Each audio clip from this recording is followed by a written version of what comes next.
आज म्याग्दी बेनीतिर यस्तो पानी परिरहेको छ। हजुरहरूकोतिर कस्तो पानी छ?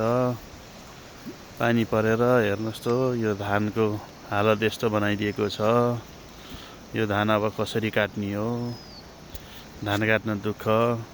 यो किसानको अवस्था यति साह्रो दुःख भएको छ। हेर्नुहोस् त, यो धान यति बिजोगसँग ढल्यो, यति बिजोगसँग। हेर्नुहोस्, मलाई काली गण्डकी पनि, त्यो देखिने चाहिँ काली गण्डकी हो। आज कहाँ पहिरो गएर त्यस्तो भएको छ। साउनको जस्तो भएको छ, कार्तिकमा।